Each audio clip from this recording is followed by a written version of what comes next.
Hello friend, आपका स्वागत है आपके ऑनलाइन शिक्षण यूट्यूब चैनल पर। दोस्तों, आज हम स्टार्ट करेंगे भाग 2 यानी कि इकाई नंबर 5 का भाग दूसरा। इकाई नंबर 5 में मैक्सिमम बातें आपको बता दी गई थी।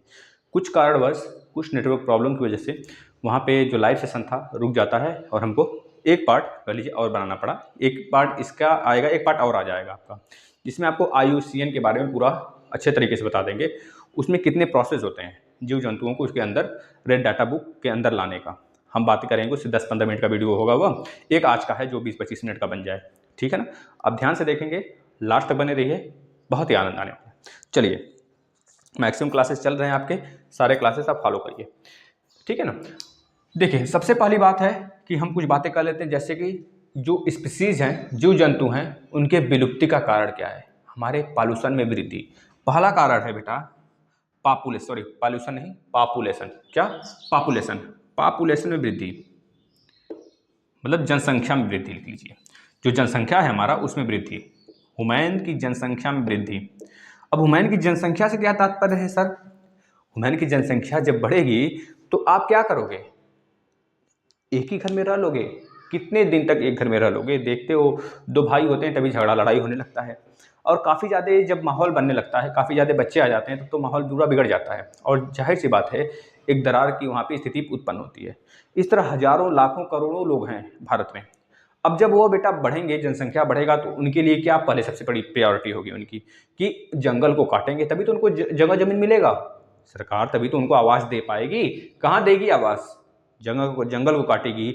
जो हमारे कह लीजिए कि जो हमारे ज़मीन है, जो हमारे जहाँ से हम लोग खेती करते हैं, उसको, जो हमारे यहाँ से कह लीजिए कि एक तरह उपजाऊ ज़मीन है, उसको नष्ट करेगी सरकार। यही सब करेगी। जितने भी बाहर के, जितने भी कह लीजिए कि पेड़ पौधे हैं, जितने भी जंगल, उनको नष्ट करना स्टार्ट करेगी। पहला कारण तो यह हो गया, जीव जंतुओं का विलुप्ति का पहला कारण यह लिख लीजिए आप। इसको डिटेल में बात करेंगे अगले वाले वीडियो में, आगे जो आने वाली है। आज मकसद है हमारा कि पूरा संगठन बता देना आपको, जितने भी संगठन है, प्लस आपको जो हरित गृह प्रभाव होता है, जो मॉन्ट्रियल प्रोटोकॉल है, जो क्योटो प्रोटोकॉल है, इन दोनों के अंतर्गत क्या आता है। क्योंकि यही चीज़ें आप अगर लिख देंगे ना अपने सिलेबस में, अपने चैप्टर में क्वेश्चन पूछ दिया जब, तो आपको बिल्कुल भरपूर नंबर मिलेगा। जितना आप सोचोगे नहीं, उससे ज़्यादा नंबर मिलेगा। तभी जितना रहेगा उतने, ऐसा नहीं 10 नंबर का है तो 20 नंबर दे देगा। जब 10 नंबर का है तो 8 नंबर एग्जामिनर कदापि नहीं देगा आपको। अगर देगा तो 9 नंबर दे सकता है, या फिर 10 नंबर भी दे सकता है ना। तो याद रखेंगे। पहला कारण यह हो गया हमारे पॉल्यूशन में वृद्धि, मतलब कि पॉपुलेशन में वृद्धि हो गया, हमारी जनसंख्या वृद्धि हो गई, पेड़ पौधों जंगल को काटना शुरू करते हैं हम। दूसरा कारण हो गया, वो बाहर आएंगे। जब हम लोग बाहर आएंगे, आते हैं बेटा, मान लीजिए कि अब पेड़ पौधों जंगल को काटना शुरू कर दिए, अब वो जानवर कहाँ जाएंगे? बाहर तो आएंगे। जब बाहर आएंगे तो हमारे घर में, आपके घर में, ऐसे हर जगह घुसना स्टार्ट करेंगे, रास्ते पे दिखाई देना स्टार्ट करेंगे, परेशान करेंगे सभी लोग को। तो क्या होगा? एक तरह से एक महामारी के तौर पे, एक तरह से कह लीजिए कि महामारी नहीं, एक तरह से हमको अजीब सा नज़ारा देखने को मिलेगा वहाँ पे। उन लोग के साथ मुठभेड़ होगा, मैन का, हुमैन का, आदमियों का। तो क्या होगा? या वो बचेंगे या हम बचेंगे। इस तरह की सारी चीज़ें होने लगेंगी और स्थिति नाजुक हो जाएगी। तीसरा कारण, अधिक आराम सुविधा हम लोग ढूंढते हैं ना। अपने आराम सुविधा के लिए मोटर गाड़ी रखते हैं, वाहन रखते हैं ना। और इसके बाद हम लोग साइकिल से जाना पसंद नहीं करते हैं। पेट्रोल डीजल ईंधन जो है हमको कहाँ से मिलते हैं? सब जमीन के अंदर से मिलते हैं, माइन से मिलेंगे। जब हम यूज करेंगे तो सरकार ज़्यादा माइंस, मतलब ज़्यादा माइनिंग करवाएगी, ज़्यादा पेट्रोल डीजल निकलवाएगी, उनका अस्तित्व उधर खत्म होगा, जंगल का अस्तित्व खत्म होगा। अगर सरकार को नया जंगल दिख गया, तो मतलब कहीं भी दिख गया जंगल पेड़ पौधे, तो वहाँ पे सरकार हाथ लगाएगी। अभी हाल में सुने थे आप ना कि दिल्ली में जब हाथ लगाई सरकार, दिल्ली के जंगलों को काटना शुरू की, तो वहाँ की एक बच्ची थी, रोने लगी। इसी तरह आप सुने होंगे बेटा, नॉर्थ ईस्ट की, असम की एक लड़की थी, वह रोने लगी। अभी आप एक न्यूज़ सुन रहे होंगे, मलाला यूसुफजई। मलाला यूसुफजई आप बहुत बार सुने होंगे, पाकिस्तान की है बेटी, उसको शांति का पुरस्कार भी मिला हुआ है। हमारे 2014 में एक लोग हमारे यहाँ के भी इंडिया के रहते हैं, उनके साथ उनको भी दिया गया है, मलाला यूसुफजई को, है ना। तो एक तरह से ये लोग क्या है बेटा, ये लोग चाहते हैं हमारा इन्वायरमेंट स्वच्छ रहे, बचा रहे।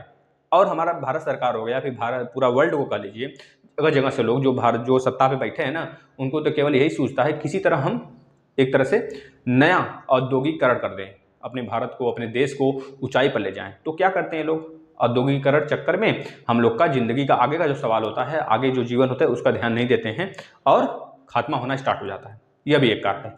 और अगला कारण है युद्ध का। जैसा आपने देखा होगा, युद्ध अगर कहीं छिड़ गया तो वहाँ पे औद्योगिकीकरण के साथ मतलब कि वहाँ की पशु पक्षियाँ जो होती हैं जंगल के साथ बेटा कह लीजिए कि और मानव क्षति के साथ हर तरह से वहाँ पे महामारी के तौर पे उभरने लगता है। रोग भी आ जाता है महामारी के तौर पे, कोई रोग भी। और एक तरह से दुराचार तो होता ही है, जंगलों का कटाई हो जाता है पूरा, वहाँ की भूमि जो होती है खराब होती है, बंजर हो जाती है, तो बहुत सारी चीज़ें वहाँ पे पनप जाते हैं बेटा, दुराचार होता है। जैसे first world war, second world war में आपने देखा था, एक ये भी कारण हो गया। और जो लास्ट कारण है आप लिख लेंगे संपदाओं का अनुपयुक्त प्रयोग।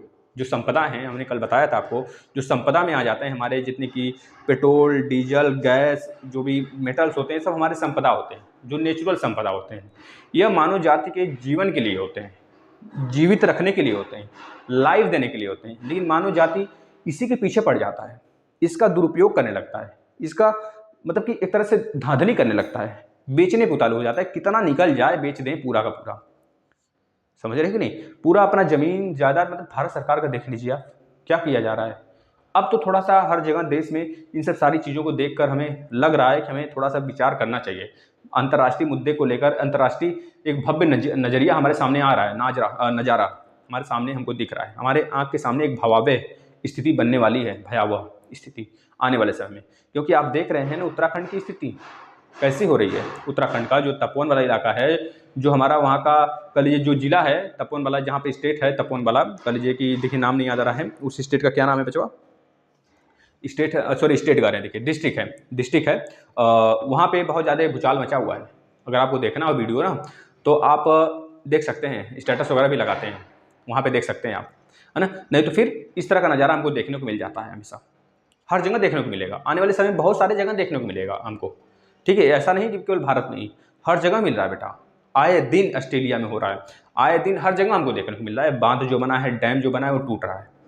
क्यों टूट रहा है? क्योंकि हमने उसका जो रास्ता रोक रखा है, वह किसी रास्ते से जा रहा था, जब हम उस पर अत्याचार करेंगे वो टूटेगा भैया, है ना। धौली गंगा जी उत्पात मचाई हुई हैं। धौली गंगा का ही एक पार्ट है ना, उत्तराखंड से निकलती हैं धौली गंगा, गंगोत्री से बहुत सारी गंगाएं निकलती हैं और जिसका अलग अलग नाम होता है, गंगोत्री, धौली गंगा, इस तरह बहुत सारे नाम होते हैं, है ना। तो वही धौली गंगा है जो कि बवाल वहाँ पे मचाई हुई हैं।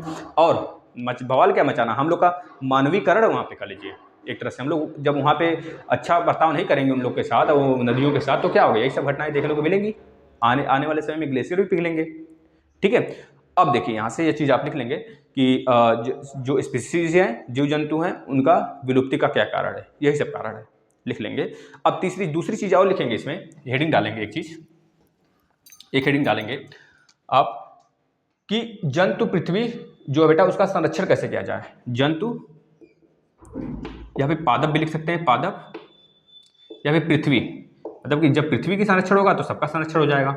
इसका संरक्षण कैसे किया जाए, इसके अंदर पहली हेडिंग डालेंगे भूमि की उर्वरता को बरकरार रखें। भूमि की उर्वरता को संरक्षण प्रदान करें, है ना। वहाँ पे ऐसा नहीं है कि जहाँ पे उर्वरता पूर्वक भूमि है उसमें हम क्या करें, कंपनी लगवा दें, यहाँ पे मान लीजिए कोई प्लांट लगवा दें, ऐसा नहीं। वो उर्वरता, उसमें उर्वरता है तो उसको खेती के लिए छोड़ दें। या फिर बाहर की जो वैरायटी वाले हैं पेड़ पौधे हैं जो कि बाहर से आते हैं ना, लोग बोलते हैं कि भैया क्रॉस करा लिए, 2 पौधों का क्रॉस करा दिए, एक नया स्पीसीज बन गया, एक नया चीज़ बन गया।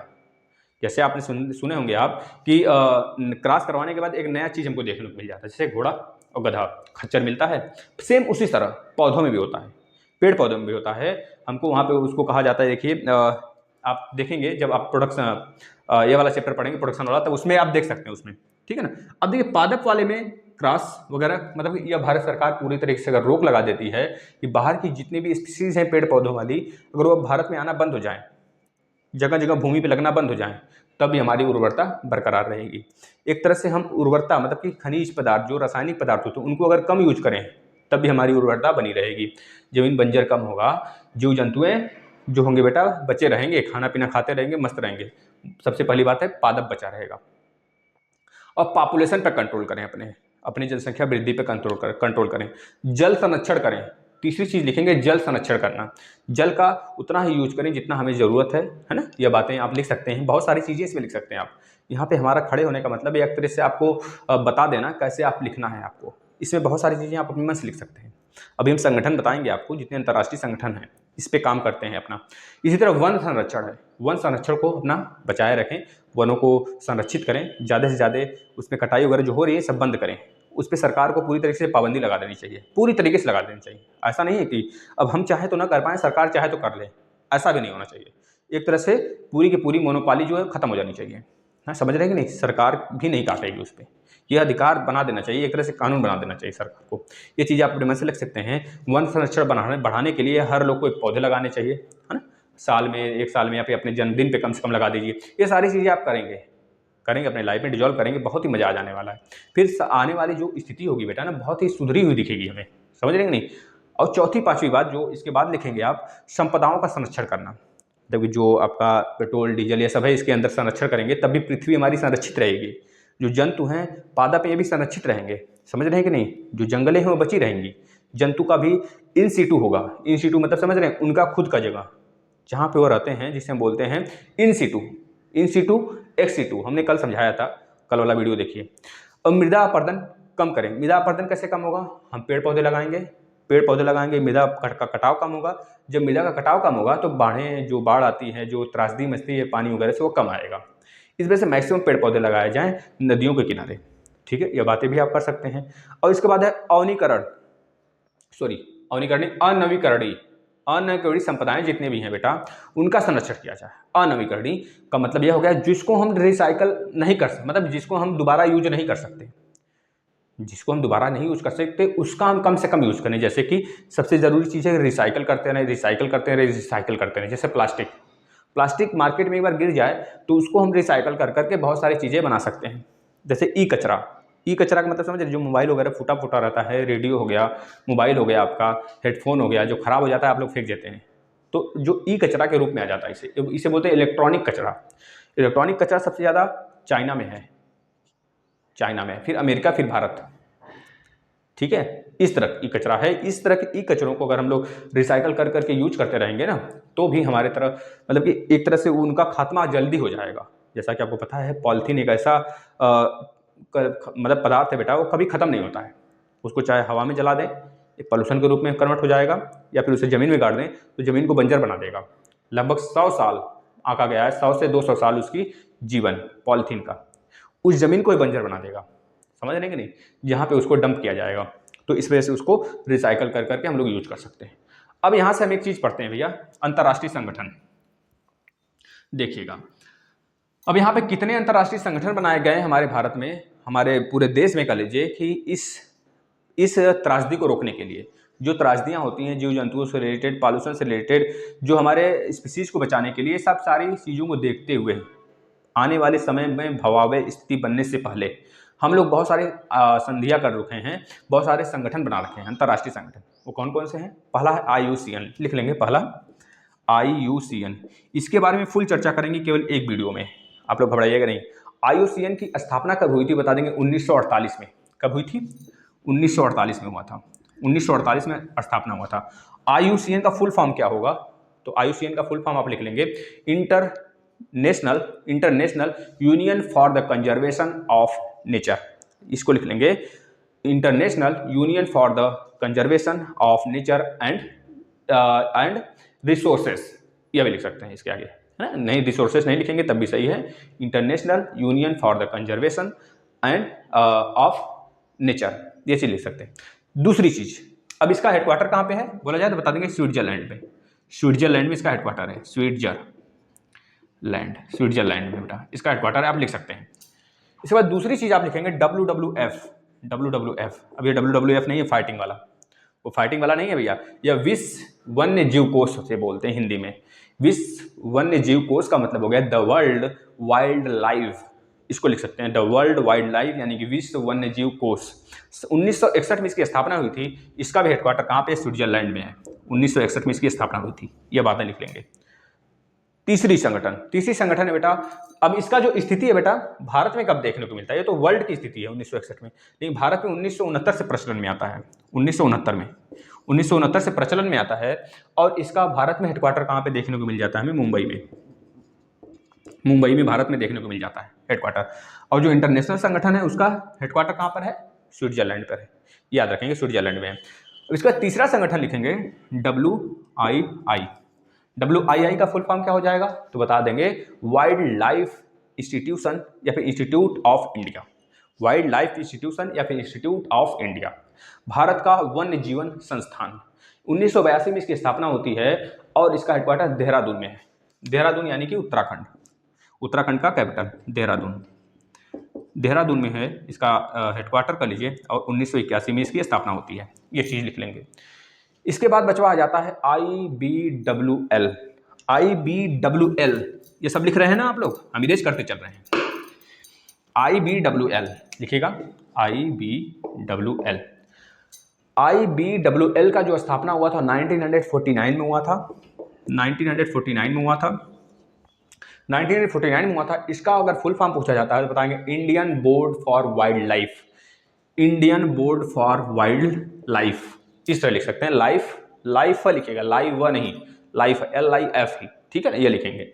इसके बाद आ जाता है बेटा एक और संगठन हमारा आ जाता है BNHS,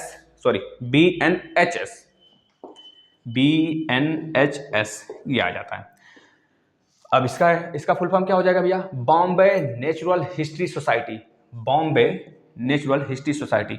इसकी जो स्थापना हुई थी कब हुई थी, 1883 में हुई थी, 1883 में इसकी स्थापना हुई थी बटवा, याद रखेंगे बचवा। इसके बाद जो इसका कह लीजिए कि स्थापना कैसे हुआ था BNHS का, तो बता देंगे मुंबई के ही कुछ निवासी थे, 7 निवासियों ने, 7 लोगों ने मिलकर किया था, 7 निवासियों ने मिलकर, मुंबई के खास मुंबई के निवासी 7 लोग थे, वही इन्होंने ही इसका स्थापना किया था। इसके बाद आ जाता है पसाई यानी कि WPSI। इसका स्थापना कब हुआ था WPSI का, तो बता देंगे 1958 में।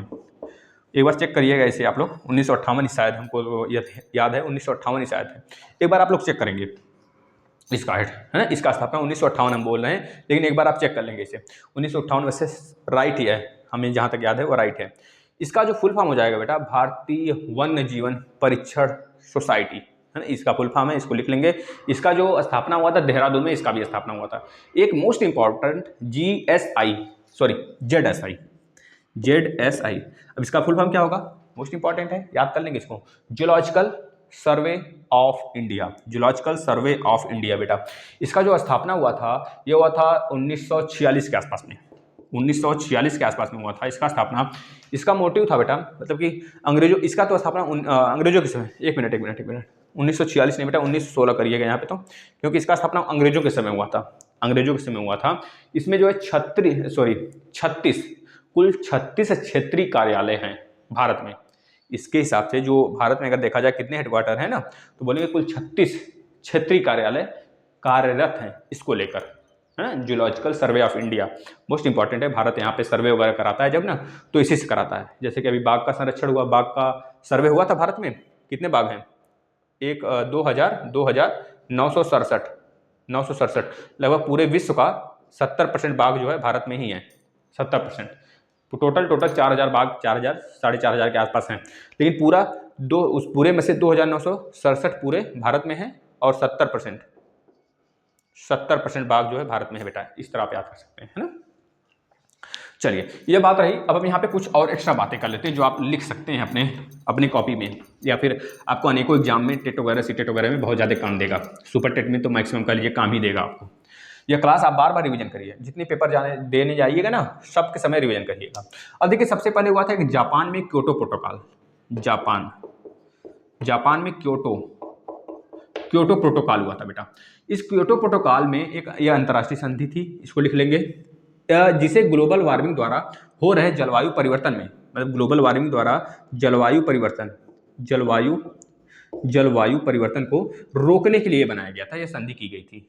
ग्लोबल वार्मिंग मतलब जो हमारे देश में पूरे विश्व में ग्रीन हाउस इफेक्ट होता है, ग्रीन हाउस इफेक्ट, यह हम ही लोग उत्सर्जित करते हैं ग्रीन हाउस इफेक्ट। हमारी कंपनियां जो हो गई बेटा, हमारे बड़े बड़े कंपनियां जैसे कि कानपुर की कंपनियां हो गई, जो मथुरा में कंपनी थी सारी, उसको शिफ्ट कर दिया गया दूसरे जगह, क्योंकि हमारे ताजमहल का उसी जगह, ताजमहल पास में पड़ जाता है, तो उसको जो बहुत हानि पहुंचा रही थी, हमारा जो पीला पड़ रहा था ताजमहल, सिर्फ ग्रीन हाउस के कारण ही, ग्रीन हाउस इफेक्ट के कारण ही। क्या होता है ग्रीन हाउस, एक अम्लीय वर्षा होती है, अभी हम बताते हैं।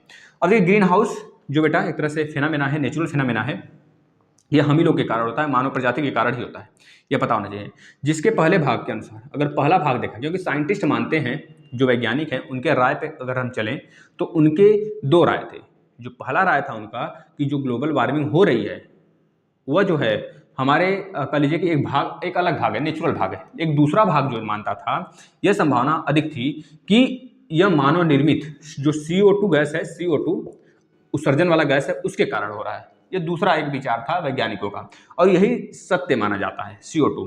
क्योंकि आपको पता है जो क्योटो प्रोटोकॉल था बेटा, वो कब हुआ था? जापान में, बता देंगे, जापान में एक जगह है क्योटो नाम का, उसी जगह हुआ था। यह कब हुआ था? 11 दिसंबर 1997 को हुआ था। और जो अमल में आया है, अमल में जब से आया 16 फरवरी 2005 से यह अमल में आ गया, मतलब एक तरह से यह सुचारू रूप से चलने लगा, याद रखेंगे। और इसमें अभी तक 192 कंट्री है, 192 कह लीजिए कि पार्टियां इसमें शामिल हैं इस प्रोटोकॉल में। इस प्रोटोकॉल से जो कनाडा था, कनाडा देश था बेटा, ये पूछा जाता है कब अलग हुआ था, तो बता देंगे कनाडा जो है 2012 में अलग हो गया था, दिसंबर 2012 में अलग हो चुका था। इतनी बातें थी। यह सब आपके ग्रीन हाउस इफेक्ट के बारे में आप लिख सकते हैं। ग्रीन हाउस इफेक्ट एक फेनामेना है बेटा, नेचुरल फेनामेना है, जो कि हम ही लोग द्वारा उत्पन्न होता है ना। हमारे जितने मॉन्यूमेंट्स हैं ना, उसके ऊपर बहुत ज़्यादा इसका खराब इफेक्ट पड़ता है। एक है मॉन्ट्रियल प्रोटोकॉल। मॉन्ट्रियल एक जगह है, यह भी एक अंतर्राष्ट्रीय संगठन है बेटा, अंतर्राष्ट्रीय व्यवस्था है, कर लीजिए। मॉन्ट्रियल प्रोटोकॉल यह कनाडा का एक जगह है, मॉन्ट्रियल, क्योंकि वहीं पे यह संगठन बना था, मॉन्ट्रियल प्रोटोकॉल, मॉन्ट्रियल संगठन बना था, इस वजह से हम इसको जानते हैं मॉन्ट्रियल प्रोटोकॉल। जो हमारा जापान वाला था क्योटो, वो हमारा कह लीजिए ग्रीन हाउस इफेक्ट के लिए था, याद रखें, ग्रीन हाउस इफेक्ट के लिए था बेटा। लेकिन जो मॉन्ट्रियल प्रोटोकॉल है ना, ये हमारा किस लिए है? ओजोन परत के बचाने के लिए। ओजोन परत, जैसा कि आपको पता है, ओजोन परत एक अहम रोल निभाता है। जब सन से यूवी रे आते हैं अर्थ पे, तो हमारे यहाँ देखने को मिलता है 5 परतें। कौन कौन सी 5 परतें? देखिए, पहला होता है क्षोभ मंडल, जिसे हम बोलते हैं ट्रोपोस्फेयर, क्षोभ मंडल। इसके बाद होता है समताप मंडल, जिसे हम बोलते हैं क्या? स्ट्रेटोस्फीयर। इसके बाद होता है भैया मध्य मंडल, इसे हम बोलते हैं मेसोस्फीयर बोलते हैं। इसके बाद होता है आयनोस्फीयर, मतलब कि क्या बोलते हैं उसे? आयनोस्फीयर, यानी कि उसे क्या बोलते हैं हम लोग? कह लीजिए उसे हिंदी में क्या बोलते हैं भैया? आयन मंडल यानी कि आयनोस्फीयर। इसके बाद जो लास्ट वाला होता है, बिल्कुल ऊपर वाला, ये बहुत बड़ा होता है विस्तार इसका, अनलिमिटेड होता है।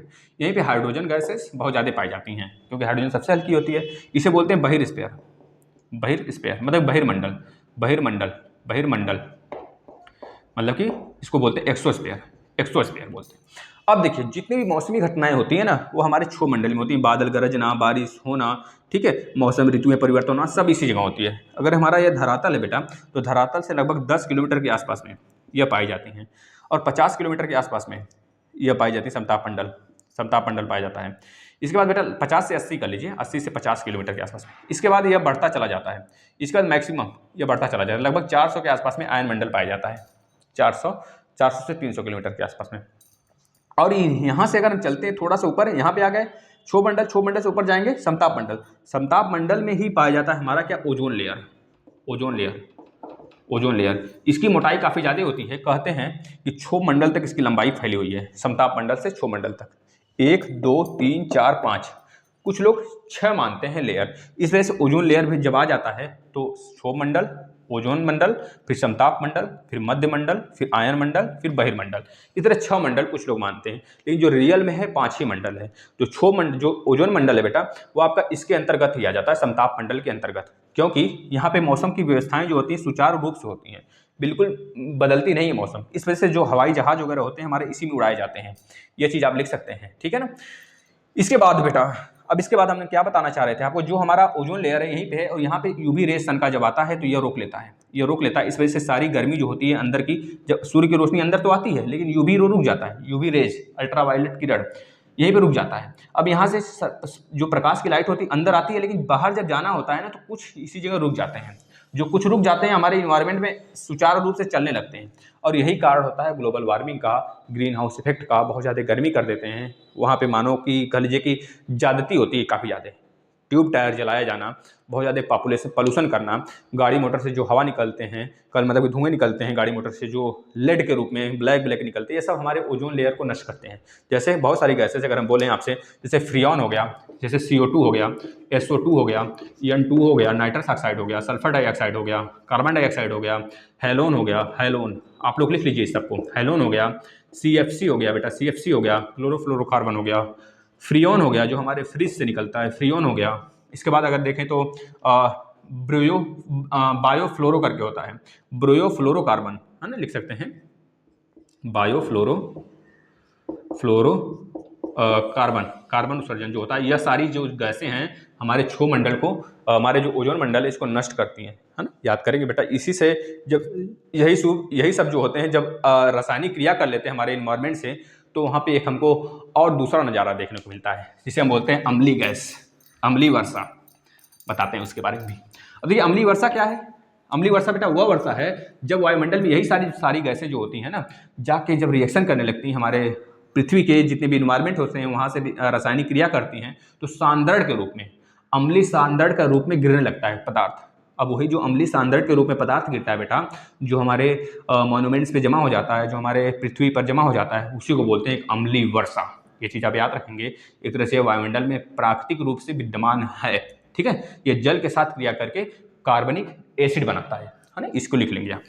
बस इतनी बातें थी, यही थी आज का क्लास।